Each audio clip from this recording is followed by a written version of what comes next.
Barack Obama যখন president পদ থেকে অবসর গ্রহণ করেন তখন তার বয়স ছিল মাত্র 55 বছর। অন্যদিকে ডোনাল্ড ট্রাম্প যখন প্রেসিডেন্ট পদে শপথ গ্রহণ করেন তখন তার বয়স ছিল 69 বছর। ঢাকায় যখন সকাল 5টা, লন্ডনে তখন রাত 11টা। সময়ের বিচারে লন্ডন ঢাকার তুলনায় 6 ঘন্টা পিছিয়ে হলেও কখনো এটা প্রমাণ করে না যে লন্ডন ঢাকার তুলনায় স্লো। আমাদের সমাজে অনেক স্টুডেন্টস রয়েছে যারা 23 বছর বয়সে গ্রাজুয়েশন কমপ্লিট করে চাকরি পেতে আরো 5 বছর সময় লেগে যায়।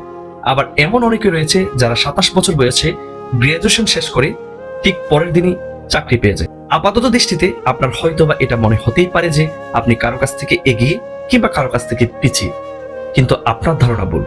আপনি এগিয়েও নেই, আপনি পিছিয়েও নেই।